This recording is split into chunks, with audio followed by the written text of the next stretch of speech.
A'udzubillahiminasyaitonirrajim. Bismillahirrahmanirrahim. Assalamualaikum warahmatullahi wabarakatuh.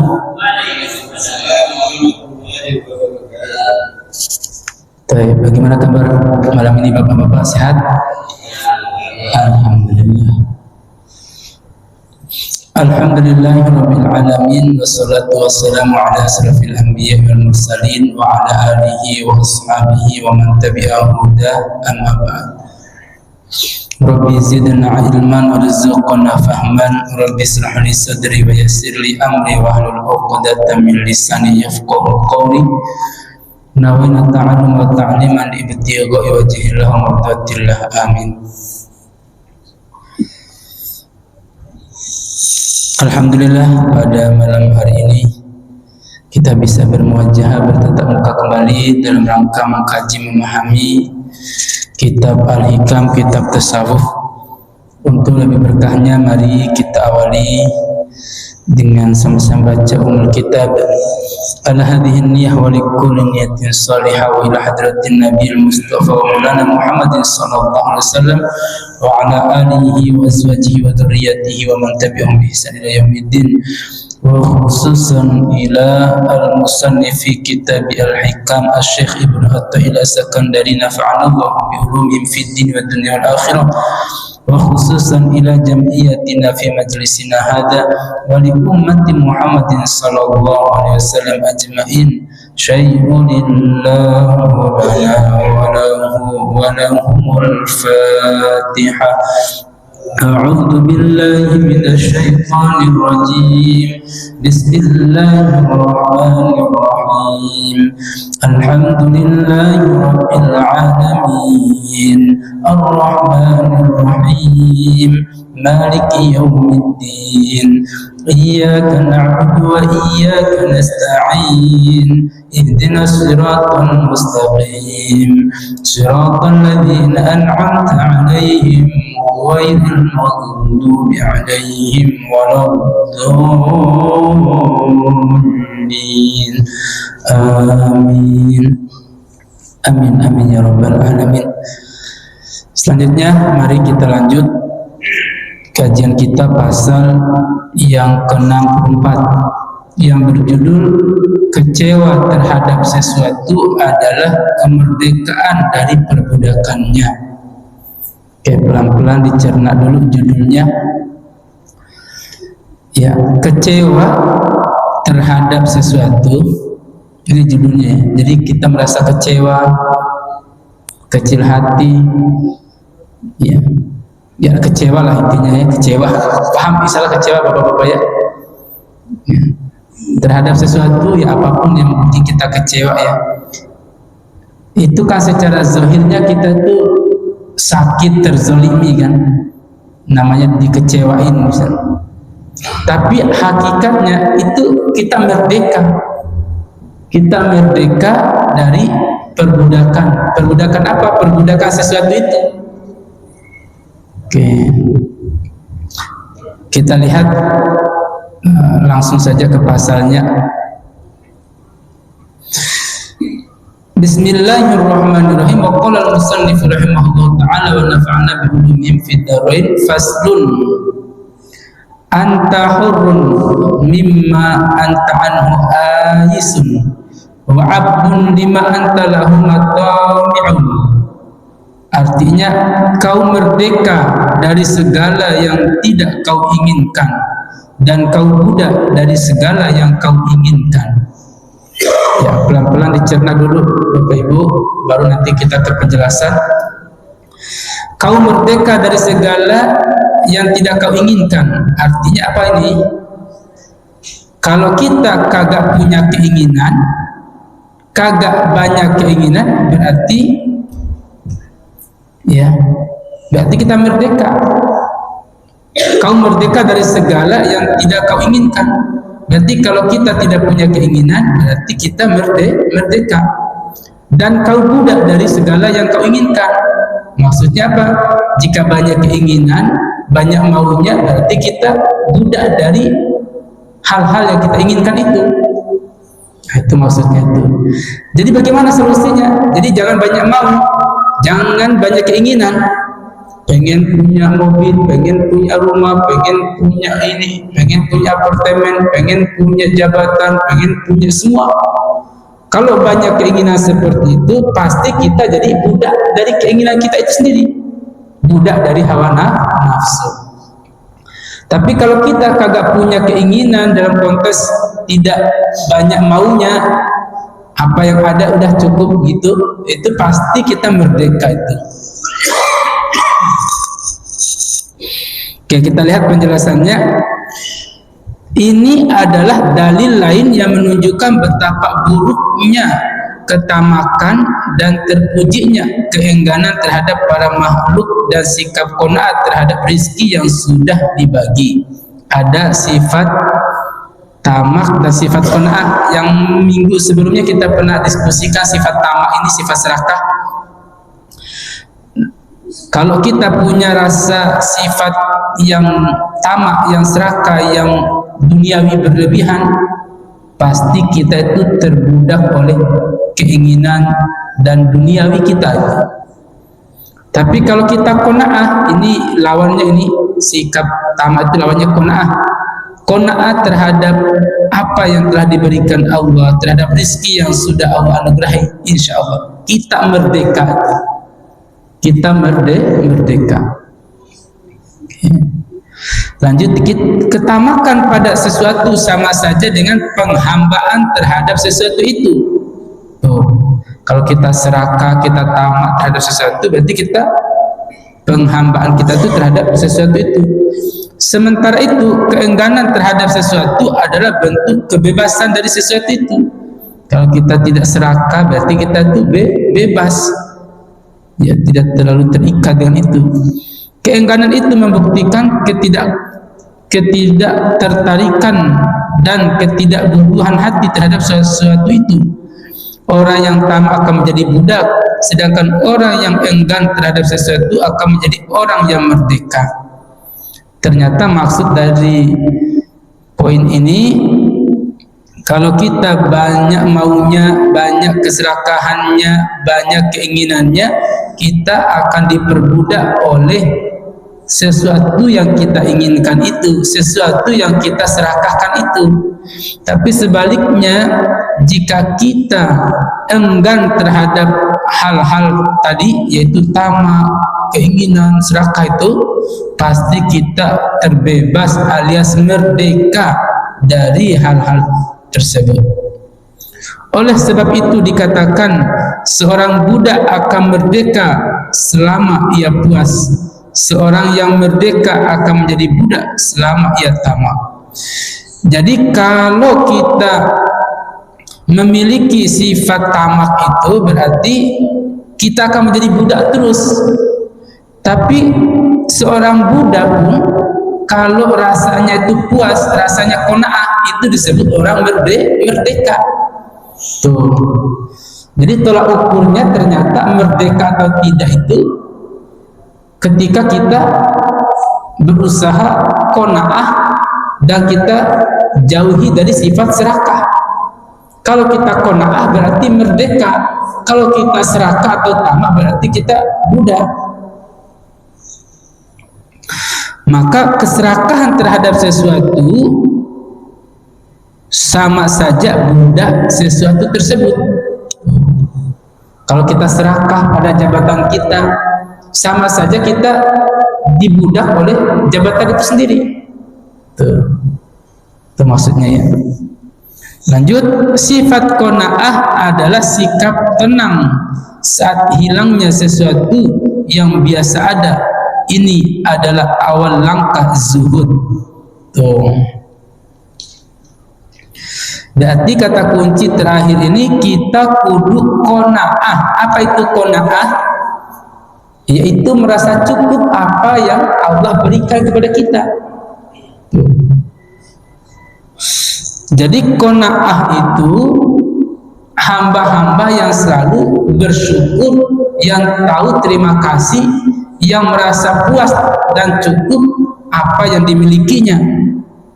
Hari ini kita milikinya cuma di atas meja misalnya hanya makan minum, misalnya cuma keripik atau cuma buah pisang, qanaah cukup ini yang kita makan.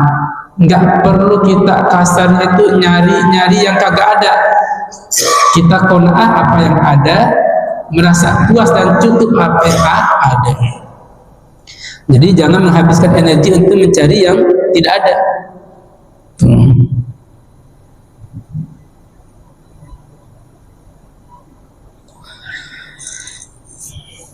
Lalu sifat qanaah ini ya awal dari langkah zuhud. Jadi makin orang berqanaah, merasa cukup apa yang diberikan Allah, ternyata itu langkah awal untuk zuhud. Apa itu zuhud, Bapak Ibu? Ya.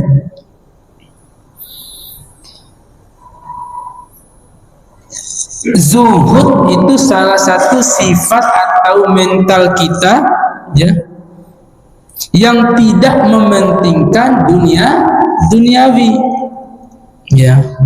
Jadi hatinya itu tidak terikat pada harta benda, hatinya tidak terikat pada duniawi, namun hatinya terpaut pada keridhaan Allah, terpaut kepada ukhrawiyah.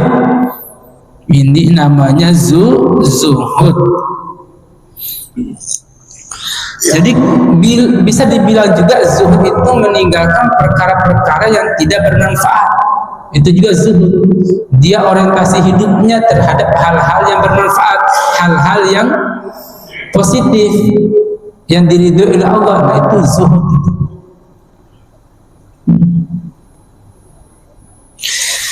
Menurut Imam Al-Ghazali, kalau kita singgung sedikit tentang zuhud dalam kitab Ihya Ulumuddin itu, menurut beliau bahwa zuhud itu bukan tidak boleh kaya raya, tidak boleh bermateri, atau tidak boleh berpakaian rapi, berpakaian gagah, bukan seperti itu. Namun tolak ukur zuhud menurut beliau itu hatinya yang tidak terpaut terhadap hal-hal kemewahan tadi.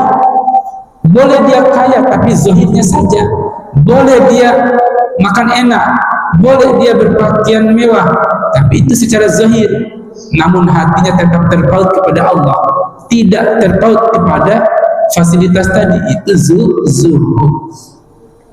Jadi jangan salah paham bahwa zuhud itu pakaiannya compang-camping, pakaiannya sederhana, pakaiannya ala kadarnya, enggak juga. Jadi tolak ukur zuhud itu ketika hatinya selalu terpaut kepada Allah, itu zuhud, seorang zuhud. Jadi mau dia kaya, mau dia miskin, mau dia mewah, mau dia sederhana, mau dia makan enak, makan biasa-biasa saja, itu semua tidak berpengaruh, kan itu semua zuhud. Yang merujuk pada zuhud itu hatinya selalu terpaut kepada Allah. Nah, orang yang qanaah itu atau merasa cukup apa yang ada diberikan Allah, itu langkah awal zuhud. Orang yang selalu hatinya terpaut kepada Allah. Makin kita qanaah, makin hati kita terpaut kepada Allah, berarti makin zuhud orangnya.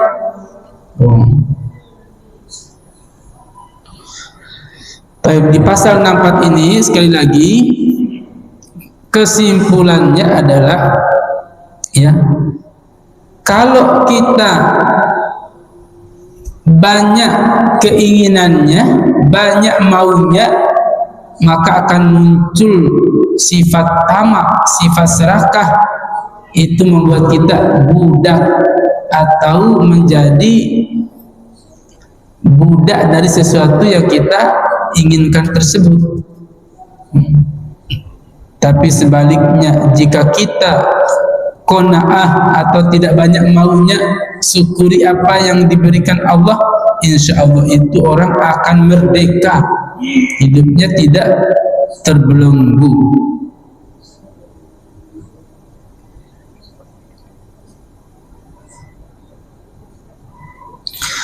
Barakallah. Itu satu pasal. Ini kita sebelum lanjut diskusi, Kita bacakan dulu pasal 65 biar 2 pasal ya, sekali pertemuan 2 pasal. Malam yuqbil 'ala Allahi bimulatafatil ihsani quyad ilaihi bisalasil imtihani. Siapa yang tidak mendekat kepada Allah padahal sudah dihadiahi berbagai kenikmatan, akan diseret agar mendekat kepadanya dengan rantai cobaan. Maksudnya bagaimana? Pelan-pelan dicerna. Kalau kita tidak mendekat kepada Allah, alias tidak beribadah kepada Allah, tidak mau taat kepada Allah, padahal Allah sudah banyak ngasih nikmat. Nikmat sehat sudah dikasihnya, nikmat rezeki sudah dikasihnya, nikmat semua komplit nikmat dikasihnya. Kalau kita tidak datang kepada Allah, maka pasti kita akan didekatkan pada cobaan-cobaan hidup, ujian-ujian hidup. Berarti kalau lagi nikmat, lagi sehat, lagi kenyang, lagi kaya, dekat kepada Allah, insya Allah Allah akan tambahkan nikmatnya. Itu bagian dari bentuk syukur. Namun kita tidak dekat kepada Allah, pasti Allah akan banyak menguji kita, mencoba kita ya.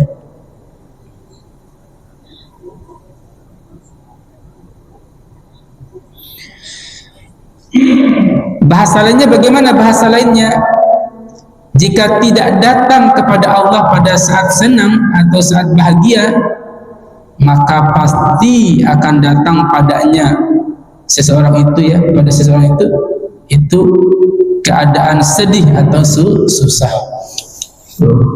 Itu bahasa lainnya. Oke, kita lihat penjelasannya, baru kita di sini kita diskusi. Orang yang tidak mendekat kepada Allah meski telah diberi berbagai kenikmatan, akan dipaksa mendekat kepada Allah melalui berbagai macam musibah.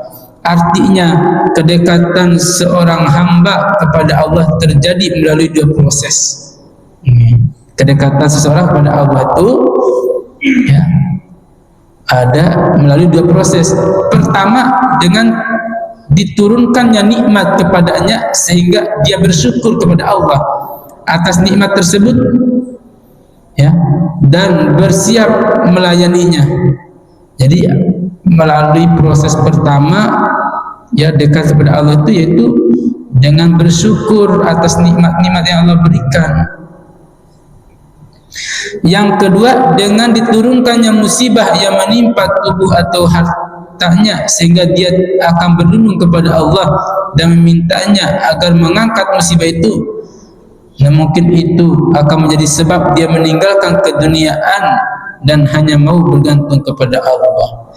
Jadi proses keduanya itu Allah ya dekat kepada hambanya dengan ujian-ujian, dengan musibah-musibah, sehingga dengan ujian atau musibah tersebut seorang hamba akan bermohon kepada Allah, akan bersandar berlindung kepada Allah, bergantung kepada Allah. Nah, ini namanya proses terjadinya kedekatan hamba dengan Allah.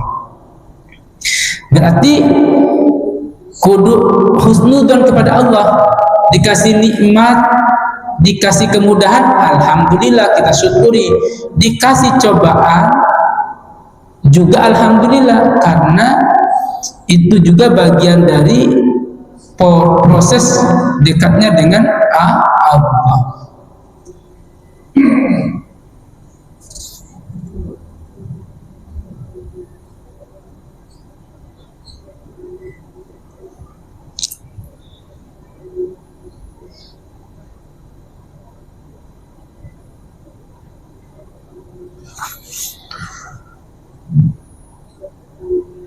Nah, ini satu lanjutan di belakang sedikit, satu paragraf. Allah menghendaki para hambanya kembali kepadanya baik secara sukarela maupun terpaksa. Oke, ini pasal 65 yang mengingatkan kita bahwa kita kudu banget ini di saat senang, di saat diberi nikmat dekat dengan Allah. Kalau enggak, pasti kita akan dikasih ujian dan cobaan. Tuh.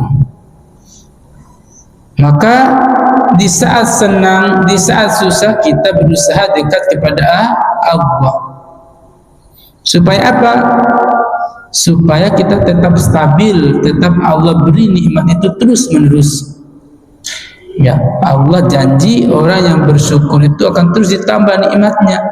La in syakartum la azidannakum wa la in kafartum inna adzabi lasyadid. Siapa yang mensyukuri nikmat, maka Allah tambahkan. Tetapi jika tidak bersyukur, Allah murka, Allah azab. Nah, ini dua pasal yang menjadi bahan diskusi kita. Kaitan pasal pertama tadi, ya kalau nggak mau jadi budak, ya jangan banyak keinginan. Tapi kalau mau jadi budak, monggo banyaklah keinginan-keinginan. Yang kedua, kalau saat senang, bahagia, datang kepada Allah. Jangan nunggu susah dulu baru datang. Tuh. Supaya apa? Supaya tadi kita akan diberkahi, akan ditambahkan terus nikmat. Barakallahu li wa lakum ajma'in. Ini dua pasal dapat kita kaji dan diskusikan. Mari kita buka sesi dialog tanya jawab. Jika ada yang mau bertanya, silakan. Atau yang mau menambahkan juga, silakan. Barakallah. Saya mau nggak, Pak deh? Pertanyaan dari Ustaz. Mengenai halaman 64 tadi Ustaz, mengenai masalah orang yang akan menjadi budak. Sedangkan orang yang menganut terhadap sesuatu akan menjadi orang yang merdeka. Betul. Dalam masalah merdeka mana Ustaz? Ya.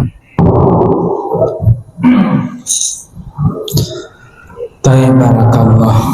Ya, pertanyaan yang bagus. Orang yang tamak itu menjadi budak. Orang yang tidak tamak atau enggan terhadap sesuatu itu, maka dia merdeka. Ini maksudnya apa? Oke, kita fokus ya. Pertama, orang tamak itu apa itu? Tamak itu serakah, maunya semua tuh, keserakahan terhadap makan minum, atau serakah terhadap pekerjaan, serakah terhadap jabatan, dia punya semua. Apa yang terjadi? Ini kan namanya banyak keinginan, banyak maunya. Ini namanya serakah, banyak maunya, banyak keinginannya. Maka dia akan terikat oleh keserakahan itu sendiri, akan terbudak oleh keserakahan itu sendiri. Karena dia banyak jabatan, pagi-pagi dia udah keluar kerja, malam baru dia datang lagi, nggak ada waktu istirahatnya. Udah kayak budak kita itu. Wah, dibudak oleh kegiatannya, dibudak oleh aktivitasnya, dibudak oleh pekerjaannya, dibudak oleh jabatannya. Coba satu pekerjaan masih aman, tapi ini kerja semua dia serakah. Kerja jadi ini diambil, kerja jadi ini diambil, kerja ini diambil, sampai kagak ada waktu istirahat. Apa terjadi? Nah, kita dibudak oleh pekerjaan. Pagi, siang, sore, malam kita kerja terus. Ternyata usut-usut pernah menjadi driver ojek online, driver Grab. Wah, nyalain aplikasinya, pagi dapat, siang dapat, malam dapat, sampai kagak tidur, masih sampai malam dia kerja. Oh, besok paginya lagi terus begitu. Nah, ini kan dibudak oleh pekerjaan. Ya, monggo kalau cuma satu, tapi kalau pekerjaan dikumpulkan semua. Atau serakah terhadap waktu. Wah, itu bisa jadi kita kayak dijajah, kayak dibudak oleh ketamakan kita sendiri, keserakahan kita sendiri. Tapi kalau tidak punya ketamakan atau keserakahan, tidak punya keinginan yang berlebihan, berarti kan kita kagak sibuk tuh, kagak capek keluar pagi-pagi nyampe pulang malam, agak capek karena orang tidak banyak maunya, tidak banyak pekerjaannya, tidak banyak keinginannya, maka dia merdeka.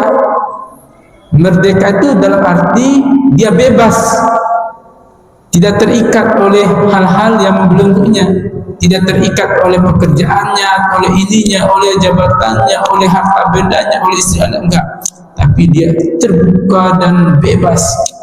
Bebas dalam konteks hatinya itu tidak sempit, tidak terbelenggu, dia lapang, luas. Gimana sih orang merdeka? Hebat, bebas kan? Bebas. Nah begitu juga orang yang tidak dibelenggu oleh nafsunya, keinginannya, profesinya, maka dia akan legowo. Dia tidak merasa dibudak, malah dia plong, merdeka.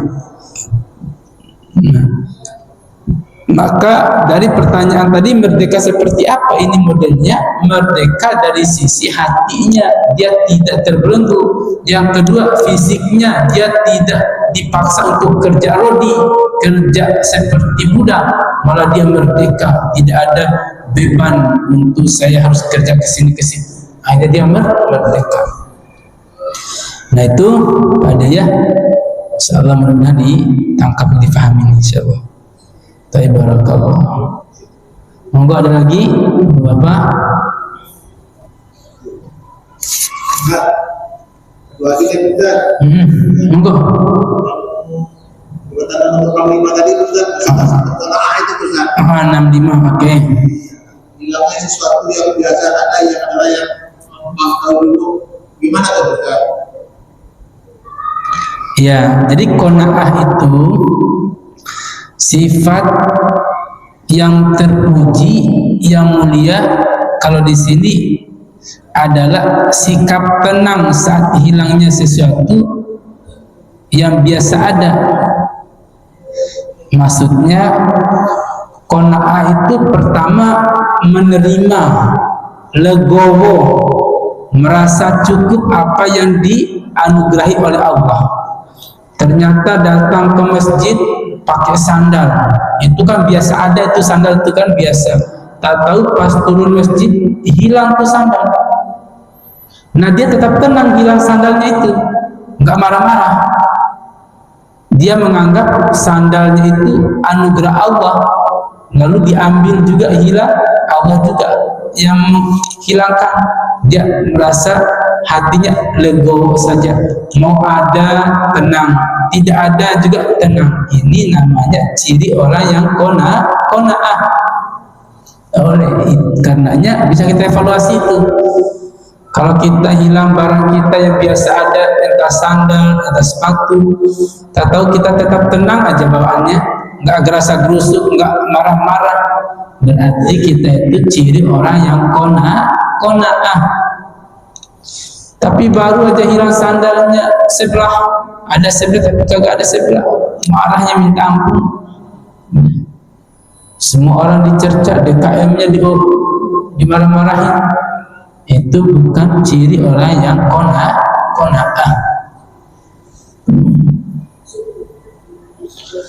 Maka tetap tenang, itu kata kunci qanaah itu. Jadi hati kita tetap tenang. Ada ujian, ada musibah, ada hal-hal yang membuat kita bimbang, tetap tenang. Tenangkan perasaannya dulu, tenangkan. Itu namanya ciri orang yang qanaah, yaitu merasa cukup apa yang Allah anugerahkan. Makanya tipe orang yang qanaah ini tipe orang-orang yang mulia. Bahkan di sini adalah awal langkah zuhud.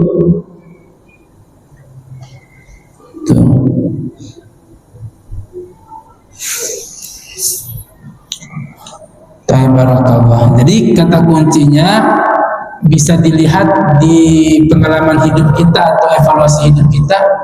Hilang apa saja dalam diri kita, misalnya kita tidak gerasa gerusu, tidak marah-marah, itu namanya sifat qanaahnya mulai tertanam kuat.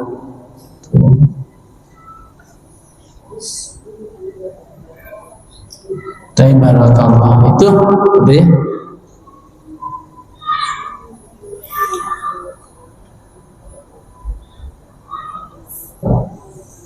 Ada lagi yang lain?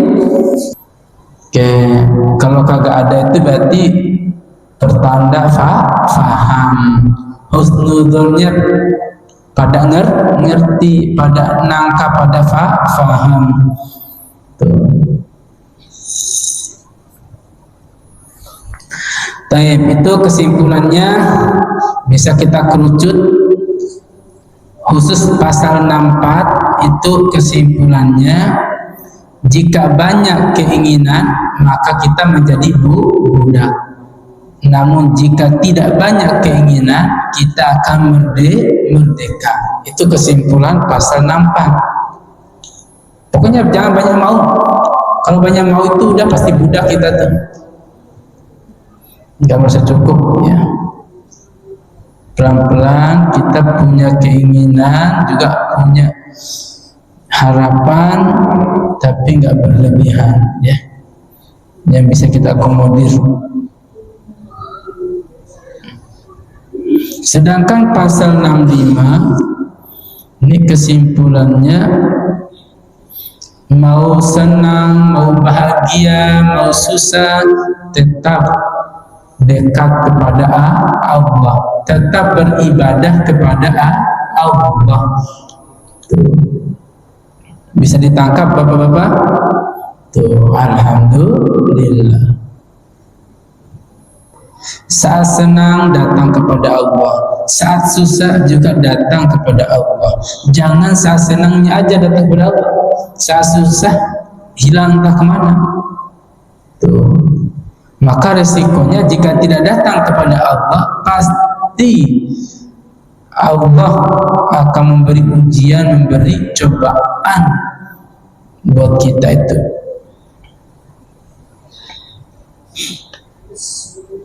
Maka husnudzon kepada Allah, kuatkan keimanan, kuatkan keyakinan bahwa merdeka itu yang dengan pasal 65 kaitan dengan datang kepada Allah, ini bisa dikolaborasikan. Orang yang qanaah itu membawa seseorang selalu dekat kepada Allah, tapi orang tamak itu akan menggelintirkan orang jauh dari Allah.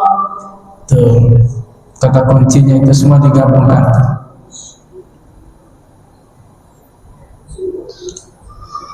Orang qanaah akan selalu terpaut hatinya kepada Allah. Namun orang yang tamak atau serakah akan selalu ya, dibudak dan jauh dari Allah.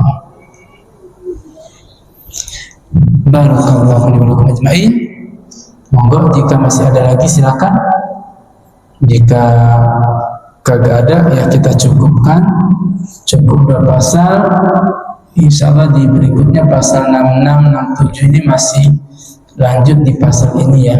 Jadi masih berkaitan juga dengan pasal yang kita bahas kali ini.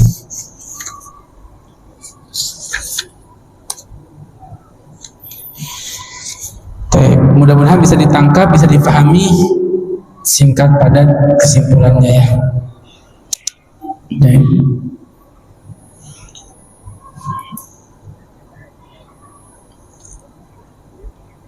Ini 10 menit lagi Isa nih.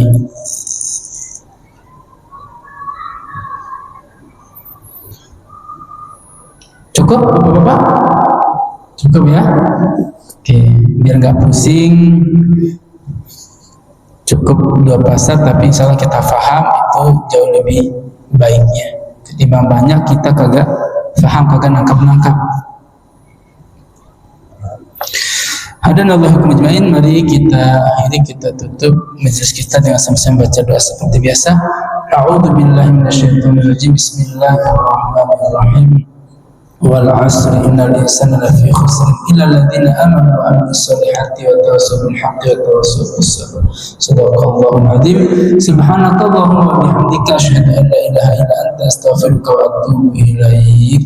Rabbana atina fid dunya hasanah wa fil akhirati hasanah wa qina adzabannar. Wa sallallahu ala sayyidina Muhammadin nabiyil ummi wa ala alihi washabihi wasallam. Bi fadlika subhana rabbika rabbil izzati amma yasifun wa salamun ala mursalin walhamdulillahi rabbil alamin. Demikian, terima kasih atas segala perhatian, maaf atas segala kekurangan. Akhirul kalam, wabillahi taufiq wal hidayah. Wassalamualaikum warahmatullahi wabarakatuh.